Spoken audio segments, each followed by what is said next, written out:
Mga igsuon, mga anak sa Diyos. Karong Huwebes Santo, April 2, daghang mga mata ang mututok sa St. John Lateran Basilica, diin si Pope Leo XIV maghimo sa traditional nga washing of the feet. Kini usa ka pagbalik sa usa ka dugay na nga tradisyon nga sa una limitado lamang sa napulog duha ka lalaki isip simbolo sa napulog duha ka apostoles.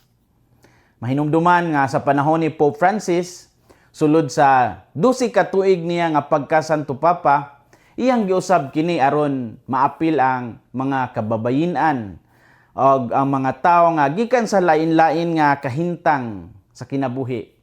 Ang tumong ni Pope Francis ni adtong higayuna mao ang pagpakita nga ang paghigugma og pag-alagad dili limitado sa usa ka grupo lamang. Mao nga ang ritual nahimong mas inclusive o nakapatandog sa kasing-kasing sa daghang tao sa kalibutan. So karong tuiga, ang pagbalik sa daan nga porma niini dito sa St. John Lateran Basilica, nagpadayon gihapon ang espiritu sa pag-alagad nga gipadayag sa simbahan. Ang washing of the feet usa ka buhi nga pahinumdom sa pagpaubos. Ug mao niya maggiya nato karong adlaw sa atong ebanghelyo karong Huwebes Santo. Si Jesus naghuga sa tiil sa iyang mga tinunan sa wala pa ang iyang pag-antos. Kini usa ka buhat nga makapakurat kay ang paghuga sa tiil trabaho sa usa ka sulugoon. Apan ang Ginoo mismo mao ang nibuhat niini. Unsay makutlo nato karong adlaw? Unang punto, ang kadungganan sa usa ka Kristiyanos makita sa pag-alagad ug sa pagpaubos. Si Jesus mingon, "So if I, your Lord and teacher, have washed your feet, you also ought to wash one another's feet." John 13:14. Sa Binisaya pa, "Busa ako nako nga inyong Ginoo ug magtutudlo, naghugas sa inyong mga tiil, kinahanglan usab nga maghugasay kamo sa tiil sa usag-usa." Ang leadership di ay sa Kristohanong kinabuhi, dili pagpalabwanay, kundili pagserbisyo. Sa kalibutan karon ang kadungganan, kasagaran giisip pinaagi sa gahom, sa posisyon, sa kwarta. Kung kinsay mas daghang kwarta, siya'y may uyiilhon. Apan ang ehemplo ni Jesus nagbaliktad ani nga buhat. Ang pinakataas mao ang pinakaulipon. Ang pagpaubos di ay mao ang dalan padung sa pagkabalaan. Busa sa atong adlaw-adlaw nga kinabuhi, ang paghugas sa tiil mahimong simbolo sa atong pag-alagad sa uban, sa pamilya, sa trabaho, sa komunidad. Ang kadungganan sa usa ka Kristiyanos makita sa pag-alagad ug sa pagpaubos.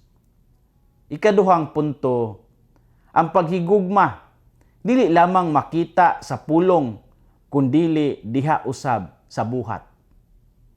Si Jesus wala lang si John nanudlo, iyag gajud nga gihimo ang iyang mga ginaingon. Daghan ta og higayon nga musulti o mamulong sa mga pulong sa gugma apan ang pangutana mao kini, makita ba kini sa atong binuhatan? Ang paghugas sa tiil simbolo sa sakripisyo ug pag-atiman sa uban. Kini usa ka gugma nga andam muhimo bisan sa ubos nga buluhaton. Si Saint Teresa of Calcutta atong auntie niingon, "Not all of us can do great things, but we can do small things with great love." Dili kita tanan makabuhat og dagkong butang, apan makabuhat kita og gagmay nga butang uban ang dakong gugma. Mao ni ang diwa sa paghugas sa tiil, gagmay nga buhat apan dinagko nga gugma.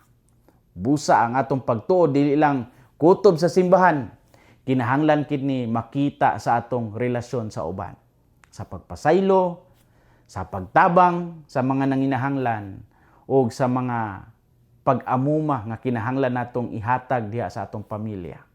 Ang paghigugma dili lang makita sa pulong kundili diha usab sa buhat. Story time. Adunay usa ka makapatandog nga hitabo sa dihang si Pope Francis Naghugas sa tiil sa mga piniriso sa usa ka bilangguan. Daghan ang nakurat kay dili lang lalaki ang iyang gihugasan, kundili apil ang kababayenan ug gani na ay dili katoliko. Sa mga silda nga puno sa kasakit ug sala, iyang gipakita ang walay pili nga gugma sa Dios. Ang mga piniriso nga kasagaran kalimtan sa katilingban nakasinati sa paghikap sa kalumo sa Santo Papa. Ang uban kanila gani nihilak samtang gihugasan ang ilang mga tiil. Kini nga aksyon nagpakita nga walay tao nga layo sa gugma sa Dios. Ang simbolo sa paghugas sa tiil, simbolo ni siya sa pagdawat o sa pagpasaylo. Ang kalibutan nakakita nga ang simbahan wala lang yun nagatudlo kundili nagaalagad usab. Mga igsuon, mga anak sa Dios, karong Huwebes Santo, gihagit kita sa pagsunod sa ehemplo ni Kristo nga mapaobsanon ug mahigugmaon. Ayaw kahadlok moalagad bisan dili makita o usahay dili mapasalamatan. Timani nga ang matag buhat sa gugma adunay bili sa mata sa Dios.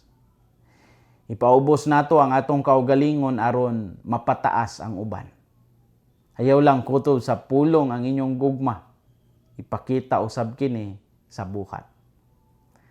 Hinaot nga ang kasing-kasing ni Kristo maghari sa atong mga kasing-kasing. Kini si Father Felmar Castrodes, Fiel SVD, ang inyong magsisibya sa maayong balita. Gikan dinhi sa Radio Veritas Asia, hinumdumi ang kinabuhing Kristiyano, kinabuhi sa pagserbisyo.